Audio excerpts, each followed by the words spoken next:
इल्म हासिल करने का शौक़। एक शख्स हज़रत उमर रज़ी अल्लाह तआला अन्हु के दौरे खिलाफत में मुल्क शाम से मदीना तय्यबा हाजिर हुए। 70 या 80 साल इनकी उम्र थी। हज़रत उमर रज़ी अल्लाह तआला अन्हु ने देखा कि धूप में सफ़र करने की वजह से बिल्कुल सियाफ़ाम हो गए हैं। ज़मीन का रंग इनकी रंगत से ज़्यादा साफ़ है, बाल बढ़े हुए हैं।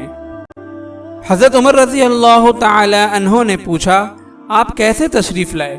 इस ज़ौफ़ और बुढ़ापे में आपने इतना तवील सफ़र क्यों किया? बड़े मियाँ ने कहा, अत्तहियात सीखने के लिए आया हूँ।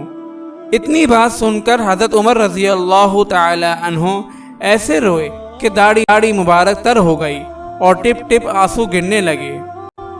देर तक रोते रहे और फिर कसम खा कर फरमाया, कसम है उस ज़ात की जिसके कब्ज़े में मेरी जान है, तुम्हें अज़ाब नहीं दिया जाएगा। दीन की एक बात सुनने और सीखने के लिए इन्होंने अपने घर को छोड़ा और ऊँट की पीठ के ऊपर इन्होंने वक्त गुजारा।